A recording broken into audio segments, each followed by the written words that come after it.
Bakit nga ba mahalaga ang edukasyon? I am Girly Canduli, grade 11. I am from Sitio Tarukan, Barangay Santa Juliana, Capas Tarlac.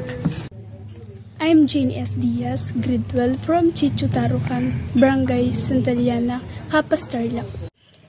Hi, ako po si Danica O. Gonzales, 19 years old at first year college po at scholar po ako ng Holy Spirit Aita Mission.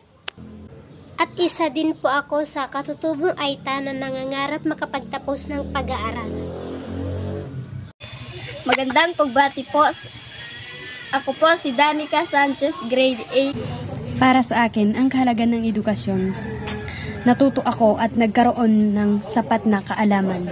Para sa akin, ang edukasyon ay napakahalaga dahil ito ay aking magiging pundasyon para sa aking kinabukasan. Para sa akin, kaya mahalaga ang edukasyon dahil ito yung magiging sandata ko sa aking sa kahirapan.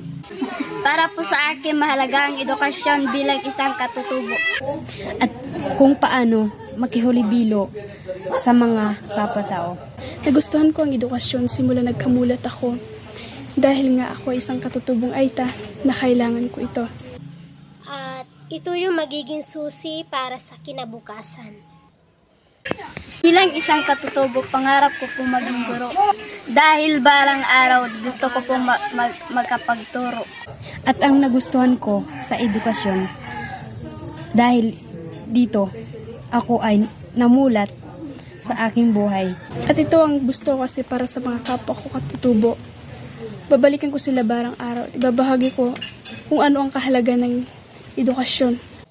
Kaya ko po gusto ang edukasyon para po maranasan ko kung paano mag-aral sa patag. Dahil gusto ko rin ito dahil para makamit ko ang aking pangarap.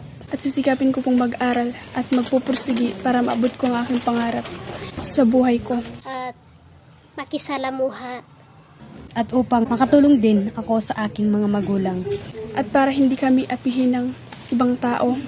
At dahil ito din po yung pangarap ko na makatungtong sa edukasyon para makatulong din po ako sa aking pamilya. At lalo na sa mga kapwa ko Aita sa bundok. Dahil nga sabi ng iba, kami mababang uri na hindi mulat sa edukasyon.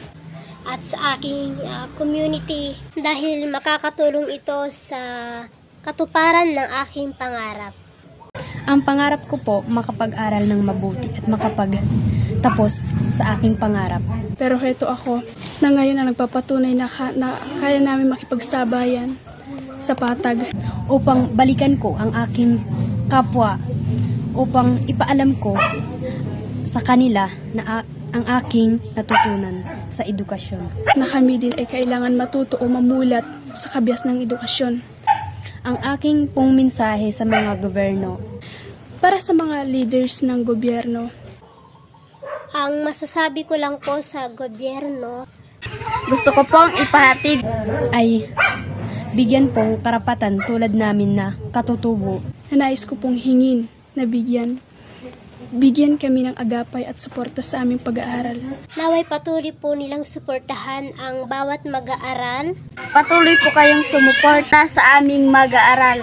Katutubo at bigyan ng tuon ang karangalan nila bilang katutubo upang pantay at di makait ang karapatan ng lahat.